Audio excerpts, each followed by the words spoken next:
Hello world, it is me, TJ, Teacher TJ. Today's review will be over season 5, episode 4. Yeah. Let's get into the episode. This episode starts with the children playing Duck, Duck, Goose in the gymnasium, and the teachers love it because one kid talks at a time, which means it's not a bunch of kids or a lot of noise or a lot of yelling and screaming. It's just one kid saying duck, duck, duck, duck, duck until they're ready to say goose. Playing Duck, Duck, Goose in the gymnasium also gives Barbara and Melissa a chance to catch up, and talk to each other because they're both in the gymnasium. They both get a chance to talk to another adult for a chance. While taking notes on this episode, I wrote DDG, and I found that hilarious because that's the acronym for Duck Duck Goose. Duck Duck Goose is one of my favorite games because it's free, it's group work, and it's fun, and the children are learning to be social. It's a physical game that tires them out, makes nap time better, and the children use their cognitive skills by listening and focusing, which helps them to make quick decisions. So shout out to Duck Duck Goose. At the preschool I worked at, we had 2 teachers, so I was pretty much able to interact with another adult during class. When I worked in special education, there were 4 or 5 teachers and about 10 students. So the jobs I was working at, we were able to make time to visit each other or visit other teachers here and there as much as possible. It could be kind of hard visiting teachers because you have to get somebody to come into your room and because of ratios and stuff like that. But you can end up stepping out of the class and visit, which should actually be used for going to the bathroom or taking a break or getting supplies or making copies and stuff like that. But you just can't take too many breaks too often. You have to be considerate of other people that's watching your class or your co-teacher that's in the class with you. So the teachers are in the break room, and Janine says she can't host game night because the pipe in her apartment burst, so Gregory volunteers to host game night at his house. Janine is not too confident in Gregory's space because, like most bachelor pads, it lacks everything and it could use some sprucing up. But she doesn't want to offend him, so she just offers him different items that she could bring to his house for game night. But Gregory does not take the bait, so she has to go with it. Mr. Johnson is going on vacation, and Barbara lets him know that he has to get a real ID in order to book a flight. How many of y'all have your real IDs? I hope everyone said me. If not, you better make sure that you go get that thing soon because you will not be able to fly without the real ID. I was able to fly without my real ID though, the last flight that I took. But I will be getting my real ID soon. A lot of the teachers at Abbott are missing their real IDs, so they all make a plan to go to the B. Back in Gregory's class, Janine is still trying to bring something to the party, but Greg continuously declines her offers. Meanwhile, at the BMV, the teachers are all running into the typical BMV bull. I'm a sensitive Cancer, right? So I've cried at least twice at the BMV. Once, I think I failed a test, and that just sent me. I was being cocky, and I didn't want to study, so I just went in there and I took the test, and I did not pass. I was confused. I was like, what? Me? Fail? But I failed, so I cried. And then I think the other time that I cried was like, I think it was like a mean customer service person that worked there, and she was just being mean. I work really hard on trying not to let people make me cry, but it is what it is. I don't care. I just know that don't take my tears for weakness. At the BMV, Barbara's number is B12, okay?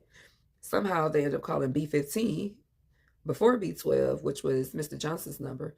Mr. Johnson has BMV issues. Our BMV is updated and there's no real waiting for anything.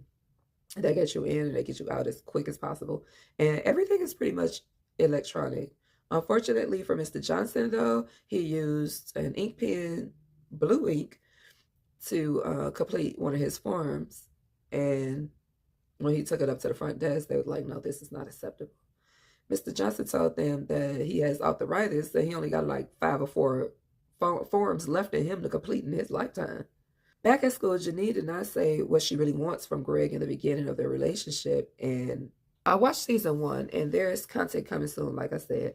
So I missed a lot. But I'm coming to realize that Janine is like in her 20s, and most girls in their 20s become a bit of a pygmisha if you don't have a very strong, confident mother.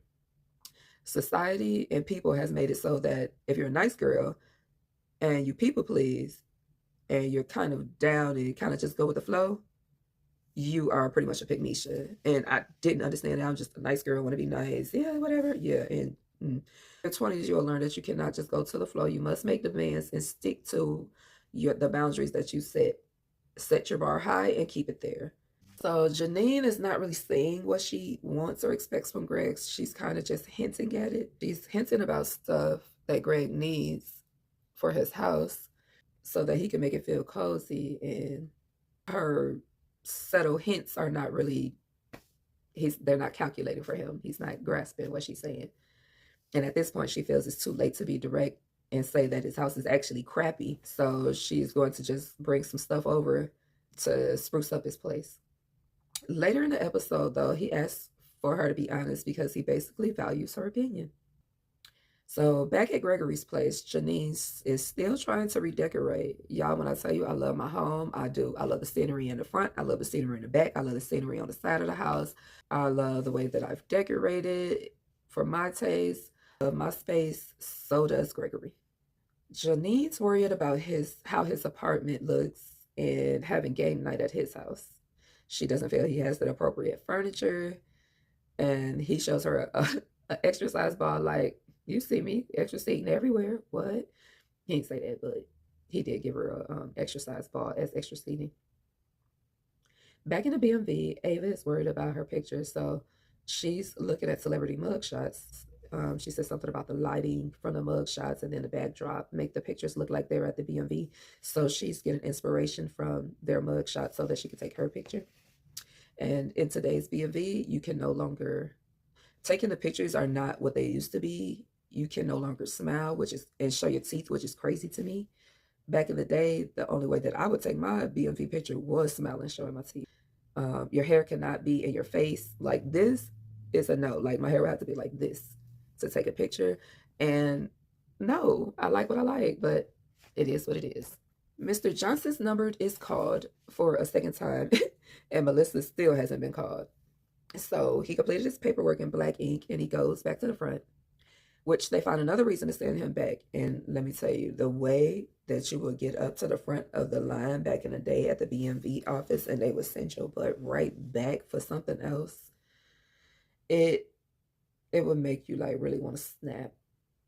But you would have to go get another ticket, and then you have to start your process over with the customer service rep. It was like if you had to do anything that would make them have to wait or take up a little bit of their time, they would put you right back in that line and go get another ticket, which was crazy. So you could end up spending like 5 hours in the BMV office getting tickets sitting down, getting tickets sitting down.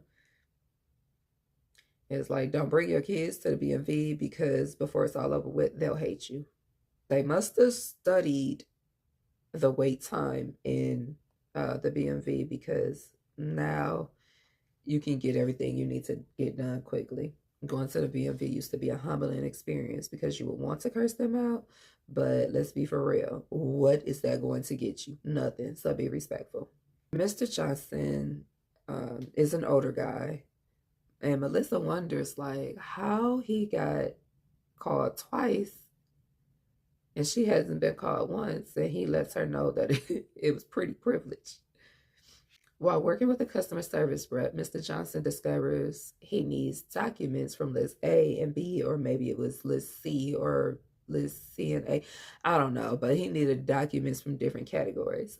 And that actually used to be a thing back in the day. Like you would have to combine documents from different lists on this paper, which was crazy because you would need like a piece of mail or a letter from the list A or something like for your address, then you would need something for list B, and then to like establish your yeah, it was crazy like that. I found that part of the show to be hilarious because it was totally a real experience. Barbara is not having any luck with anyone else at the BMV. The customer service rep is unnecessarily mean. Unnecessarily mean people. Stay in your house. Do not go get a job. A lot of times people in customer service could be so rude. I would be so confused.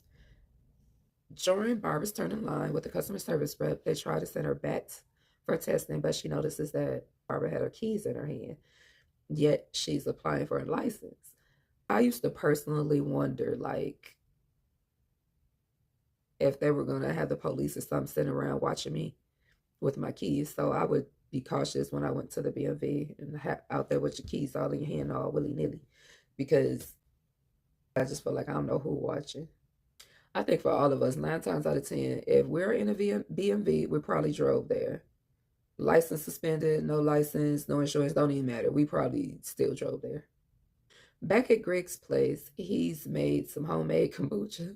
Who does that? And let me tell you, I love kombucha, but I'm kind of funny with my kombucha. Like, I would buy like the smaller glass bottle. Excuse me, I would only be able to drink like half of the kombucha for the day, and then I drink the other half like the next day, because I think it's only like good for 2 or 3 days once it's open. So I had ordered my groceries, and for some strange reason, they sent me this big ass bucha. Like, I just could not believe that they sent me this big ass bucha. Like, cause like, what am I gonna do with this? I literally take 2 days to drink a small bucha, but this big bucha, like, it was gonna take like 2 weeks. And the fact of the matter is, I don't even think kombucha lasts for 2 weeks. Once it's open, I think you only have like a day or two, at least for the smaller bottles. And then the sad part is I am terrible at returning stuff. So now I just got a big ass kombucha sitting in my refrigerator taking up space. And I lost money. Well, everyone has arrived at Greg's place and they're ready to play games. Back at the BMV, they finally called Melissa's number. At least she thought they did, because they actually called B12 and her number is actually like 12B. They really messing with Melissa. So at the BMV, they finally called Ava. So some progress is being made for her, but not really, because her whole decent picture goal is going terribly wrong. She was trying to take the picture and photograph, and the photographer just kept on snatching pictures, like, when she clearly wasn't ready, and he would not give her a countdown. So her pictures were like all of her doing stuff, like in the middle of talking or something like that. At Gregory's place, everyone is congratulating them on having a nice time at the party. At the BMV, the next number they call is A1 and a circle and 4 dots or something like that. And Melissa is ready to flip out. At Gregory's place, though, he has a CO2 monitor and says that there are too many people in his space. One of the guests let Gregory know that his party was actually pretty bad. Gregory has learned that he could take some of Janine's decorating tips and hosting advice. So he does. And they finally called Melissa's number, but of course she can't find her ticket. And this is where things get kind of bad, because as she actually located the ticket, which was on the floor, it got sucked up in the vacuum cleaner. Mr. Johnson finds out that an old colleague works at the BMV, and he helps him get his real ID. At Gregory's place, Janine brings more comfortable seats and pizzas. Mr. Johnson just gets his ID. Mr. Johnson gets his ID, and then the BMV enters a closing, and Mr. Johnson lets them know that he has a passport when he's on his way out the door, which totally defeated the whole purpose of them having to go through the rigmarole of all the foolishness of trying to get their IDs, because they had never been there. They were solely there because Mr. Johnson had to go, and then they tagged along. But kind of find out, Mr. Jackson actually had the connect at the BMV. He was able to get his real ID, someone he knew at the BMV. If you have not gotten your real ID, please get it. At the end of the show, Gregory asks if he should make some type of burgers. Everybody's like, no. Janine insists that he get some pizza, and we all know how Gregory feel about pizza.